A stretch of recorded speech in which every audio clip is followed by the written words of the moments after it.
Merci d'être avec nous dans l'étoffe. Nous recevons ce soir Vivien Romain Manangou. Il est enseignant-chercheur aux universités de La Rochelle en France et de l'université Marengwabi au Congo. Il est aussi politique et c'est dans ce cadre que nous le recevons aujourd'hui. Nous allons aborder avec lui sa vie politique et aussi l'actualité qui est très abondante, vous le savez.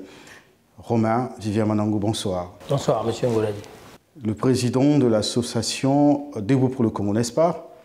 Alors, Debout pour le Congo n'est pas une association, il se veut un parti politique qui est en pleine création.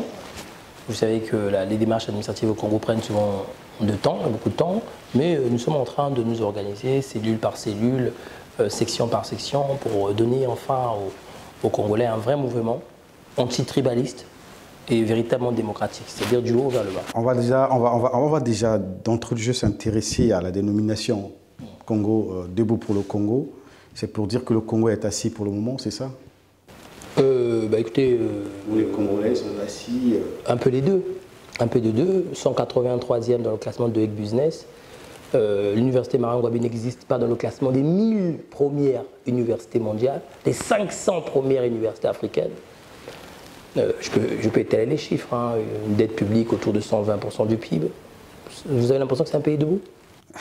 Maintenant, qu'est-ce que vous apportez quand vous dites aux Congolais ou vous parlez de Congolais debout? Qu'est-ce que vous L'idée, c'est de dire qu'il faut que chacun se lève pour sauver son pays. Si vous êtes chez vous, que vous avez des problèmes d'évacuation d'eau et que votre maison a un danger d'inondation, faites quoi?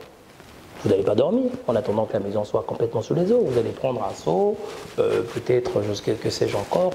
En tout cas, vous allez vous débrouiller avec les moyens que vous avez pour épurer l'eau, pour faire en sorte que votre maison ne soit pas totalement inondée. Alors, si je vous pose cette question, c'est parce qu'au Congo, il y a plusieurs partis politiques. On vient de nettoyer la liste.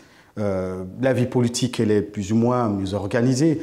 Pourquoi vous n'êtes pas au PCT, vous n'êtes pas dans un parti politique de l'opposition quelconque? Pourquoi pensez-vous créer un autre parti de plus? Parce que d'abord, il n'y a pas de honte à être au PCT, ou à l'UPADES, ou dans un autre parti. C'est la démocratie. Les gens ont des idées et des convictions, et ils doivent être libres de porter leurs convictions. Donc il n'y a pas de honte à être militant du PCT, ou de l'UPADES, ou de quoi que ce soit. Et puis il y a nous. Nous avons évidemment regardé le paysage politique avant d'envisager de créer un mouvement. Et la difficulté, c'est que dans ce paysage politique, aucun mouvement, je dis bien aucun, n'est sur les valeurs que nous voulons porter dans le paysage congolais. L'antitribalisme, aujourd'hui, n'est pas quelque chose qui revient dans la configuration des partis politiques. Nous partons du constat que le Congo est un pays qui est en danger. En danger parce qu'il y a eu une véritable déflagration ethnique qui n'est même plus silencieuse. Et il faut qu'à un moment donné, qu'on dise aux jeunes Congolais de demain qu'on construira ce pays dans l'unité. L'unité, c'était la promesse des pères républicains. Ceux qui ont créé le Congo, Opango, Yubu, tous ces gens-là, Tikaya, ils avaient placé l'unité au cœur des préoccupations des Congolais. L'unité aujourd'hui est mise à mal. Il y a maintenant des Congolais aujourd'hui qui demandent que le pays soit divisé. Et nous voulons créer ce parti qui sera le bouclier de la République. Est-ce que, M. Ngolali, vous pensez que le PCT est un bouclier de la République, qui se bat contre le tribalisme? Est-ce que vous pensez que l'UPADES se bat contre le tribalisme? Est-ce que vous pensez que le Yuki se bat contre le tribalisme? Pourtant, le PCT est au pouvoir depuis plus de 30 ans. Hein. Si ce n'était pas un parti qui rassure, il ne serait plus au pouvoir. La question, ce n'est pas que le PCT rassure ou pas. Ça, il faut poser la question aux militants du PCT. Mais ce que je sais, c'est que quand je suis arrivé à l'université, des étudiants, sans doute par rapport à mon nom, et puis comme il m'arrive de parler quelquefois mon Kutuba, des étudiants sont venus me voir pour m'expliquer ce qu'ils vivaient, qu'ils considéraient comme du tribalisme à l'université. En pensant que je pourrais, moi, être un bouclier pour les aider, eux, en tant que soi-disant enseignants du Sud. Voilà l'état de notre pays aujourd'hui. Et je n'ai pas vu le PCT adopter une loi contre le tribalisme. Le Congo est un pays où on peut insulter quelqu'un dans la rue, Mboché Pampambie, ou Talabo Congo, sans que ça n'émeuve grand monde. Dans d'autres situations, dans d'autres pays, dans le cadre par exemple du racisme, c'est pénalement répréhensif. C'est-à-dire qu'on peut faire de la prison ou être taxé d'amende parce qu'on a insulté quelqu'un par rapport à son appartenance présumée à une ethnie. Vivien Manango, à quel moment peut-on parler du tribalisme en fait? À partir du moment où l'appartenance ethnique devient un problème. À partir du moment où l'appartenance tribale prend le pas sur l'appartenance nationale. Et le Congo pensait que le tribalisme impacte négativement sur son développement, et il y a un impact? Bien évidemment, bien évidemment. Nous sommes un pays de 4-5 millions d'habitants. Dans 5 millions d'habitants, vous avez combien de cadres? Si je vais être gentil, je dirais 200 000. Si je vais être gentil, je dirais 200 000. Si vous commencez dans les 200 000 à choisir les gens par rapport à la consonance de leur nom ou à leur origine ethnique, vous vous retrouvez à combien de cadres? Comment vous gérez le pays? Vous allez dans les administrations, dès que le ministre est là, tout le monde parle là. Vous arrivez, on vous dit, on vous parle, on l'arrive. Vous allez, moi j'ai déjà été à Télécom, on ne va pas l'embaucher. Mais si vous allez dans certains ministères où les ministres sont Vili ou Bembe, c'est la même chose, les gens. Et voilà le pays que nous avons aujourd'hui. C'est une situation réelle, M. Ngolali. Ce ne sont pas des fantasmes. Il y a des gens qui sont victimes du tribalisme matin, midi et soir. Et nous, le mouvement que nous voulons créer, c'est le mouvement qui va dire aux Congolais, dans les yeux, qu'un autre Congo est possible. Un Congo où sa compétence, où sa valeur intrinsèque passera avant son nom, avant son origine ou sa présumée participation. Tout le monde, hein, la majorité déplore, c'est la chanson sur la bouche de tous les Congolais, même les Africains. L'Afrique a un souci aujourd'hui. Le Congo peine à se développer depuis plusieurs années. Les mots sont plus ou moins connus. La question que je vous pose, j'ai envie de comprendre une chose. Qu'est-ce qui est à l'origine réellement de ce frein? Il y a plusieurs raisons. Il y a plusieurs raisons. Il n'y a pas un mal qui soit un mal unique. Les mâles sont divers. Les solutions devront donc être diverses. Et parmi les mâles, les mots, pardon, qu'on doit pointer, il y a la question de la formation, c'est fondamental. Aujourd'hui, vous avez des jeunes qui se lancent en politique simplement pour l'appât du gain, sans formation, sans rien du tout, et qui deviennent, on les appelle comment? Les Atalakou, ouais. Voilà.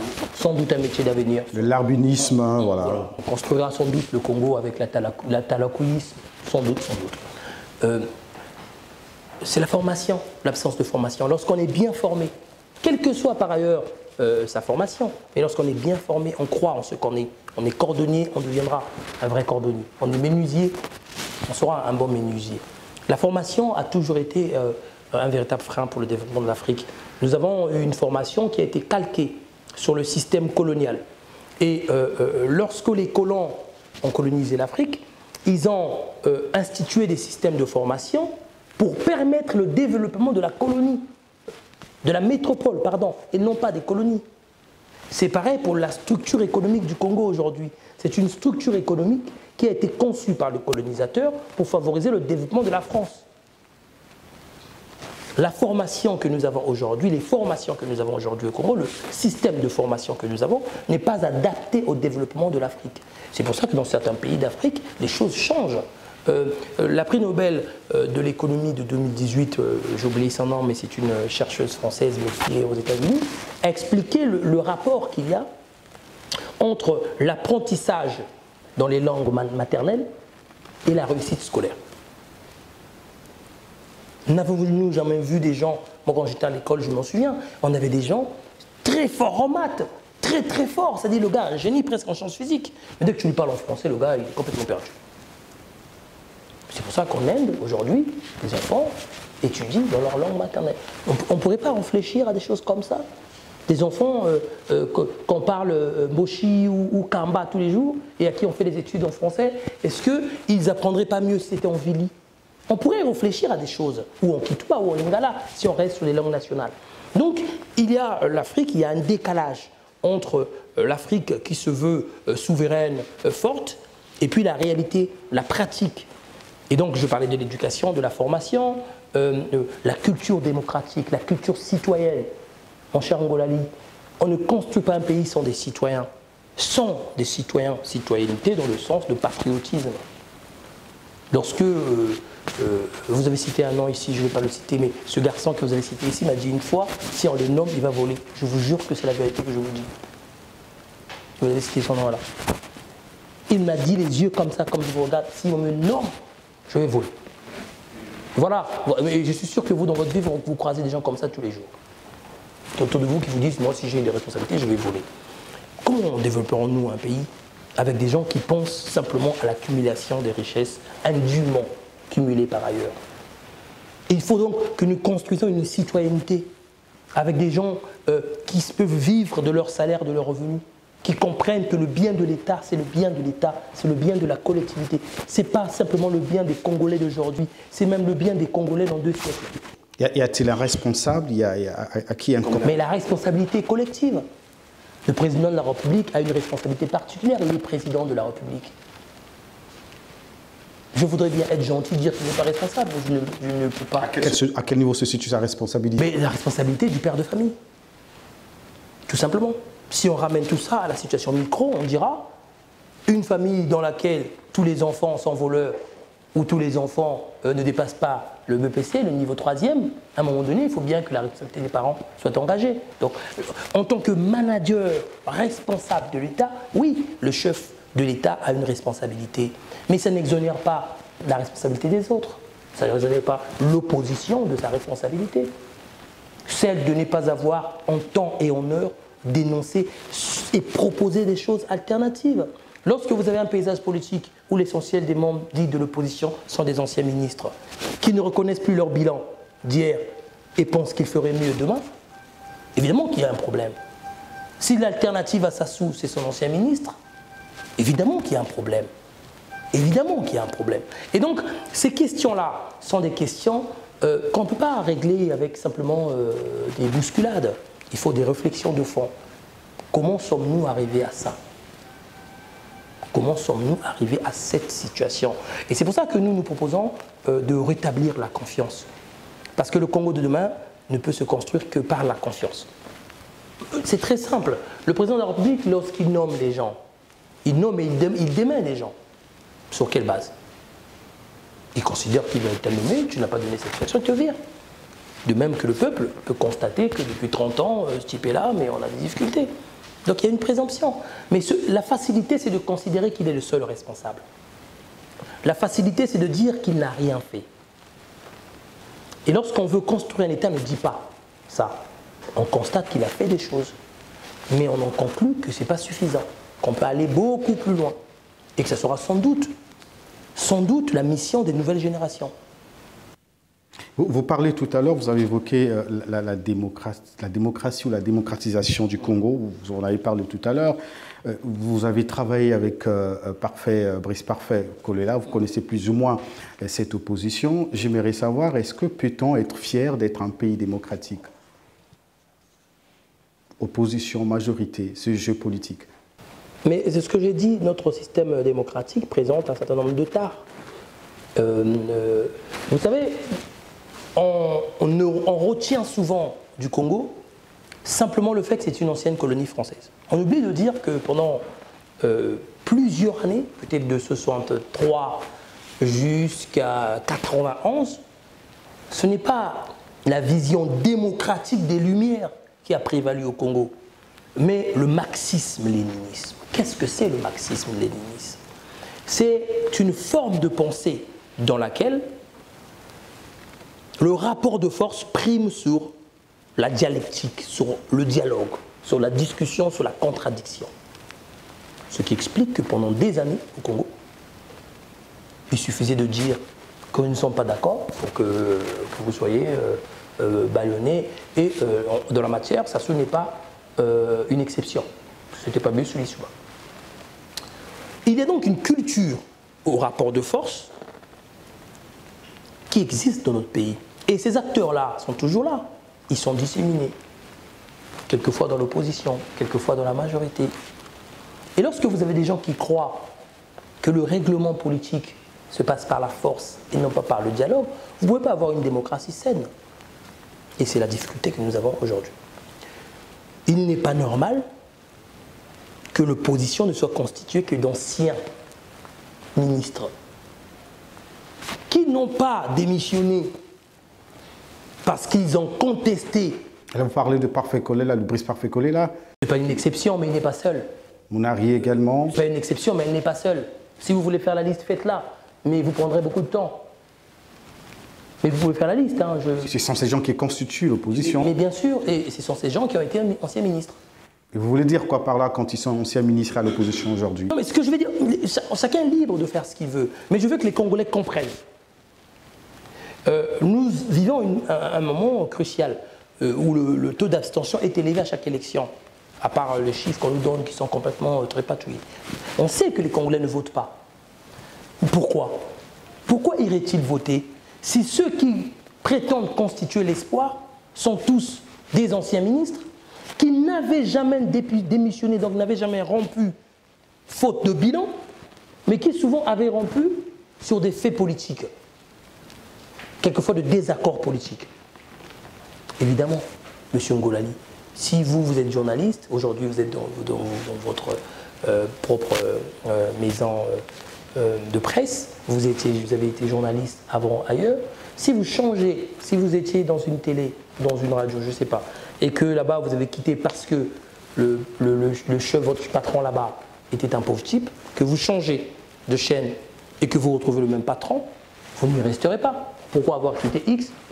Et voilà le problème que nous avons aujourd'hui avec les Congolais, c'est la confiance. Les Congolais vous disent, mais ce sont tous les mêmes. Qui n'a jamais entendu un Congolais dire, ce sont tous les mêmes? La confiance est rompue. Rompue parce que des gens, depuis des années, passent, moi j'appelle ça la nouvelle aristocratie congolaise. Vous savez, tous ces gens qui sont ministres à gauche, ministres à droite, puis opposants à gauche et opposants à droite. Et puis tout ça, ça fait un beau monde. Et ils ont construit de très belles maisons. Et puis, sous la misère du peuple. Alors qu'on a des gens qui vivent avec moins de 5 000, des familles qui vivent avec moins de 5 000 la semaine. On a à côté cette nouvelle aristocratie qui gère des clientèles politiques ethniques par ailleurs. Et qui vous disent un jour, nous sommes l'opposition. Alors qu'une semaine avant, il était conseiller du président de la République. Mais qu'est-ce que je vous ai posé cette question en début de cette émission.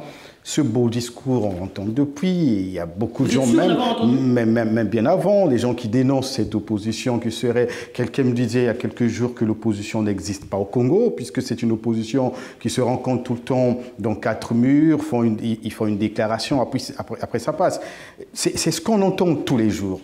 Alors, ce que je voulais comprendre, qu'est-ce que vous avez de particulier que vous apportez aux Congolais? Qu'est-ce que le Congo, Debout pour le Congo, change en réalité? Mais, M. Ngolali, nier le fait qu'inscrire l'antitribalisme comme un combat majeur n'est pas quelque chose d'important, excusez-moi, mais c'est une... Oui, mais on le décrit toujours, Vivian Manangou. Non, c'est pas vrai. Non, c'est pas vrai. C'est pas vrai. Mais c'est ce qu'on dit tous les jours. Le président de la République, dans l'un de ses discours, je crois très récent, il est revenu sur le tribalisme, il a dénoncé... Sauf qu'il est président de la République. Il parle tout le temps. Sauf qu'il est président de la République, et donc qui dispose d'une majorité, et donc s'il est réellement contre le tribalisme, il nous aurait déjà pondu une très belle loi et pris des mesures. Il y a des pays où, lorsque un fonctionnaire s'exprime dans sa langue maternelle, il est viré. Le président de la République l'a fait? Non. Donc le président de la République peut venir faire un très beau discours, tout en son honneur. Mais ce que les Congolais attendent de lui, ce sont des actes. Vous êtes enseignant-chercheur, on l'a dit tout à l'heure, à l'université Marengwabi. On va parler de coronavirus parce que nous tendons vers la fin de cette émission. L'impact du coronavirus, on constate que l'université Marengwabi est toujours bloquée jusqu'à maintenant. Est-ce que vous qui êtes, est-ce que vous pouvez nous dire exactement pourquoi est-ce que l'université est bloquée alors qu'on a vu dans l'enseignement primaire, secondaire de l'alphabétisation quelques efforts qui sont fournis, on a vu comment les examens se sont déroulés, mais pourquoi l'université Marengwabi, tout semble bloqué, tout semble être aux arrêts? Alors, je ne vous demande pas de parler des aspects pédagogiques, mais oui, je voudrais savoir, on pouvait faire fonctionner l'université ou pas? Alors, déjà, en tant qu'agent de l'université Marengwabi, je suis astreint à un devoir de réserve. Oui. Donc, vous comprendrez bien que non, votre regard politique, voilà. Vous comprenez bien que je ne sois pas en capacité de porter ici l'estocade contre le ministre de l'enseignement supérieur ou le recteur de l'université Marengwabi, qui sont hiérarchiquement mes chefs. Ceci étant dit, le citoyen que je suis, qui connaît donc un peu l'université, peut dire deux, trois choses. Première chose, lorsque vous dites que les enfants, on a le bac, vous avez sans doute suivi les évolutions scientifiques concernant la Covid-19. Et on sait aujourd'hui, par exemple, que entre 5 ans et 14 ans, pour les enfants, on ne crée pas grand-chose. Lorsqu'ils sont contaminés, ils sont plutôt des gens asymptomatiques et développent des formes qui sont des formes très bénignes de la maladie. À l'université, c'est déjà une autre affaire. Nous avons un public des gens plus grands. On a des publics qui partent de 18 à 30 ans. Et donc déjà, nous sommes susceptibles à l'université d'avoir un public plus en danger. Première chose.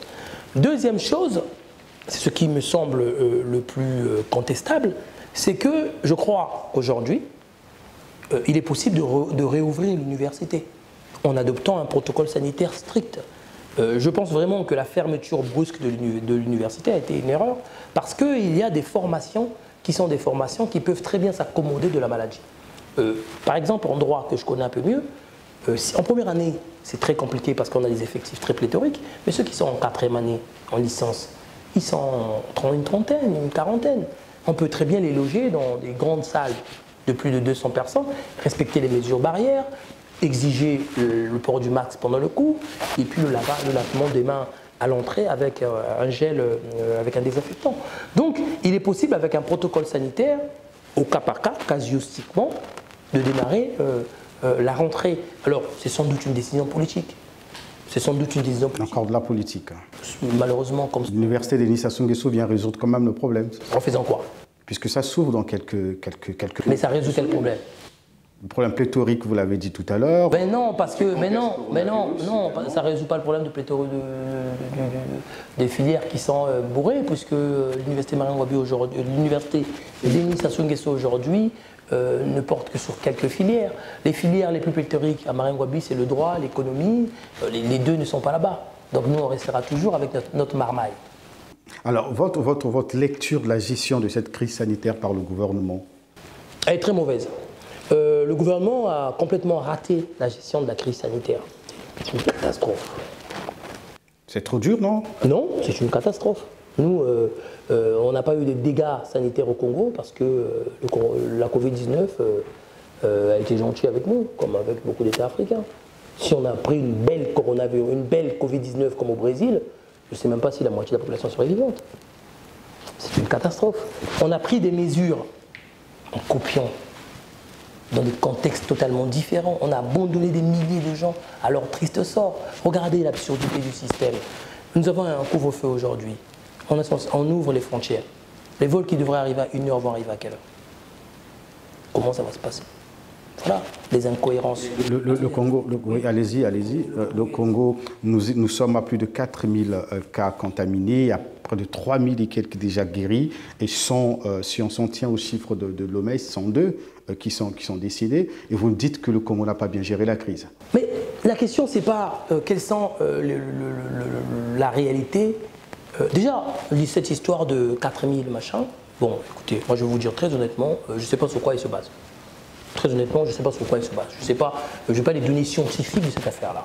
Parce que je suis au Congo, comme vous tous, je ne sais pas si vous, autour de vous, vous connaissez beaucoup de gens qui ont été testés.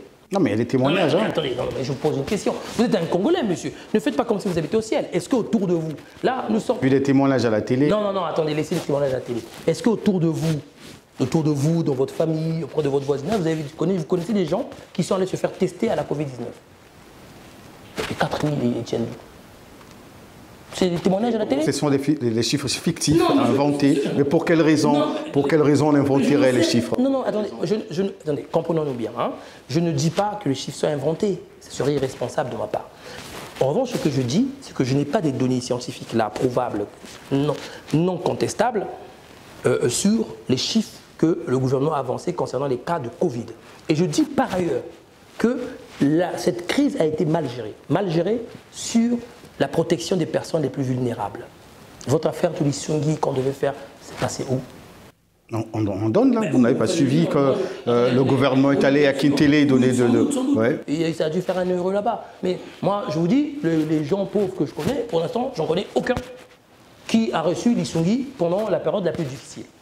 La question des avantages fiscaux, qu'on a accordées à un bout d'un moment. On accorde des avantages fiscaux pendant 3 mois, puis on les arrête. Mais attendez, monsieur, moi je suis par ailleurs gérant d'une petite structure. Croyez-vous que si on me dit on vous permet de payer des impôts avec un décalage de 2 mois, alors que vous avez été fermé pendant 3 mois, vous allez trouver l'argent? Et chez les autres, ils ont dit que c'était presque une année blanche fiscale. Une pause fiscale, on a dit, voilà, les gens ne travaillent pas, il n'y a pas des sous.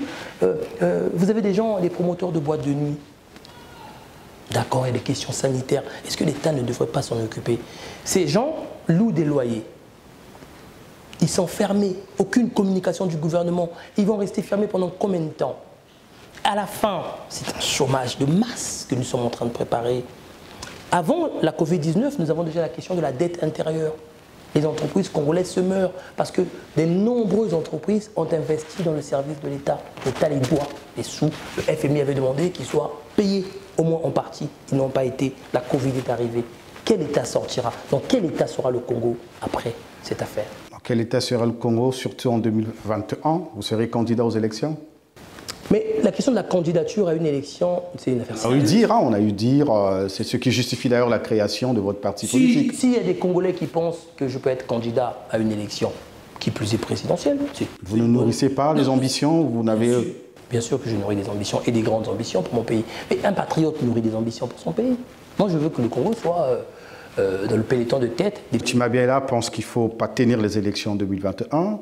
Vous nourrissez ces ambitions, même si vous ne le dites pas clairement. Vous pensez qu'on peut organiser les élections dans 6 mois à peu près, dans ce contexte Covid?